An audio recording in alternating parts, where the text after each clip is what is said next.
This channel does not promote any violent, harmful, or illegal activities. All content provided by this channel is meant for an educational purpose only. জলপাইগুড়িতে প্রধান শিক্ষিকাকে কান ধরে উঠবসের যে ঘটনা, সেই ঘটনায় রিপোর্ট তলব করা হলো জেলা বিদ্যালয় পরিদর্শকের কাছে।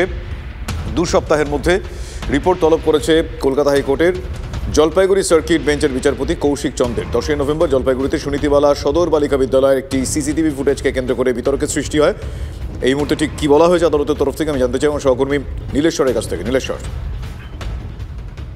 দেখো, যেটা অভিযোগ উঠেছিল যে প্রধান শিক্ষিকাকে কান ধরে উঠবোস করাচ্ছে ওই যে স্কুল, সেই স্কুলেরই পরিচালন সমিতির যিনি সভাপতি ছিলেন, অর্থাৎ জলপাইগুড়ি পুরসভার যিনি বর্তমান চেয়ারম্যান সৈকত চ্যাটার্জি। এবং এই যে ঘটনা, এই ঘটনার তিনি বিভিন্ন জায়গায় দরবার করেছিলেন প্রধান শিক্ষিকা, তার বিভিন্ন দপ্তরেও দরবার করেছিলেন, কিন্তু সেখানে যখন জিনিসটা সুরাহা পাননি তখন তিনি আদালতের দ্বারস্থ হন।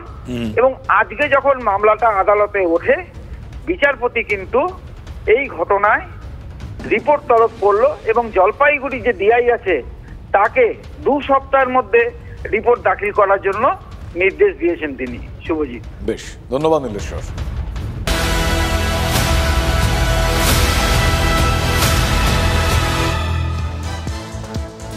এসআইআর নিয়ে মতুয়াগড়ে পথে মুখ্যমন্ত্রী। মঙ্গলবার বনগাঁয় সভা মমতা বন্দ্যোপাধ্যায়ের। তুমুল গোষ্ঠীদ্বন্দ্বের মধ্যে মতুয়াগড়ে মমতার সভা এবং পদযাত্রা। ফলে অত্যন্ত গুরুত্বপূর্ণ এই সভা এবং পদযাত্রা। সভা শেষে পদযাত্রা করবেন মমতা বন্দ্যোপাধ্যায়। ঠাকুরনগর পর্যন্ত পদযাত্রার কথা রয়েছে মমতা বন্দ্যোপাধ্যায়। ফলে এই মুহূর্তে এই পদযাত্রা রাজনৈতিকভাবে অত্যন্ত গুরুত্বপূর্ণ। মতুয়াদের পাশে মুখ্যমন্ত্রী প্রথম দিন থেকে ছিলেন এবং মাথায় রাখবেন ঠাকুরবাড়ির মধ্যে থেকে প্রথম জনপ্রতিনিধি হয়েছে তৃণমূল কংগ্রেসের প্রতীকে। তার আগে কিন্তু সিপিএম এত বছর ক্ষমতায় ছিল, কংগ্রেস ছিল, কেউ কিন্তু ঠাকুরবাড়ির মানুষদের প্রতিনিধি করেননি। মমতা বন্দ্যোপাধ্যায় প্রথম এসে তাদেরকে সংসদীয় রাজনীতির আঙিনায় এনেছেন। ঠাকুর হরিচাঁদ গুরুচাঁদকে আমরা ভালোবাসি, আমরা শ্রদ্ধা করি, তারই প্রতিফলন মমতা বন্দ্যোপাধ্যায়ের এই শোভাযাত্রা বার্তা দিতে যে মতুয়াদের উপর যদি আক্রমণ নেমে আসে সবার আগে তৃণমূল কংগ্রেস তাদের পাশে থাকবে। অন্যদিকে এসআইআর স্থগিত চেয়ে মমতার কমিশনকে চিঠি। এবার এসআইআর নিয়ে দলের নেতাদের নিয়ে সোমবার মেগা ভার্চুয়াল বৈঠকের ডাক দিয়েছেন অভিষেক। বিশেষ নিবিড় সমীক্ষা নিয়ে কী চাপে রয়েছে রাজ্যের শাসক দল, এই প্রশ্নটা এড়ানো যাচ্ছে না। এর আগের বৈঠকে দলের সব স্তরের নেতা জনপ্রতিনিধিদের এসআইআর নিয়ে টাস্ক দিয়েছিলেন অভিষেক বন্দ্যোপাধ্যায়। সূত্রের খবর, অনেকেরই কাজে তৃণমূলের সেকেন্ড ইন কমান্ড সন্তুষ্ট নন। আগের বৈঠকে যাদের যা দায়িত্ব দেওয়া হয়েছিল তা তাঁরা কতটা পালন করেছেন সে বিষয়ে খোঁজ নেবেন অভিষেক বন্দ্যোপাধ্যায়। দলের সাংসদ, বিধায়ক, সাংগঠনিক পদাধিকারী যারা রয়েছেন, এরকম 10,000-এরও বেশি নেতা উপস্থিত থাকবেন এই মেগা বৈঠকে। এলাকা ধরে ধরে পারফরমেন্স রিভিউ করা হবে বলে সূত্র মারফত জানা যাচ্ছে।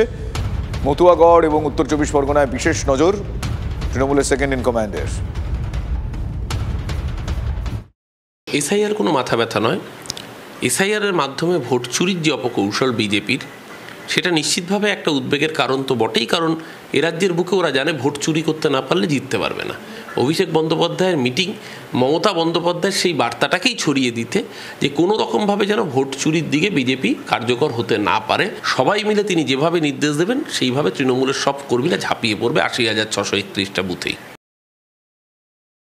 তো যদি পিসিমনির কথা তিনি মেনে চলেন, এটাই যদি সরকারি নীতি হয়, তাহলে কালকে অভিষেক বন্দ্যোপাধ্যায় ঘোষণা করে দিন যে তাদের ভোট রক্ষা শিবির আর চলবে না, সব তুলে নেওয়া হচ্ছে।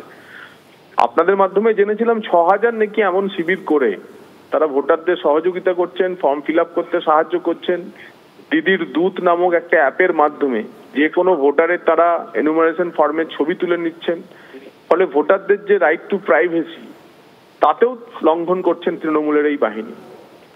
তো তার ফলে তৃণমূল একদিকে মমতা বন্দ্যোপাধ্যায় এসআইআর এর বিরোধিতা করছেন, আর অন্যদিকে নিচের তলায় বিএলওদের চমকানি ধমকানি দিয়ে এসআইআর কে নিয়ন্ত্রণ করার চেষ্টা করছেন অভিষেক বন্দ্যোপাধ্যায়।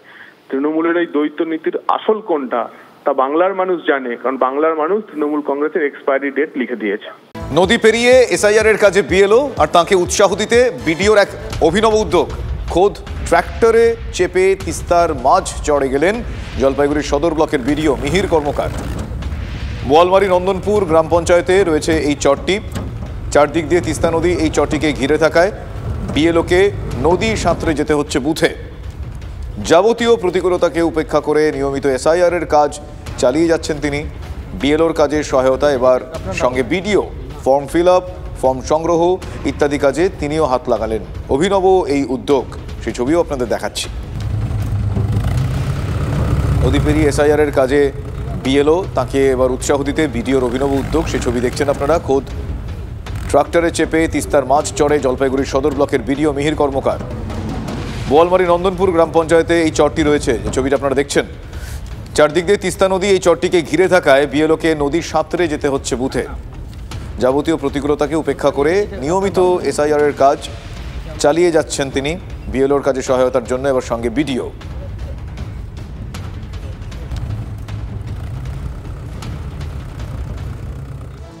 বেহাল ব্রিজ, আগুন নেভাতে এসে আগুনের উৎসস্থলে পৌঁছতেই পারল না দমকল।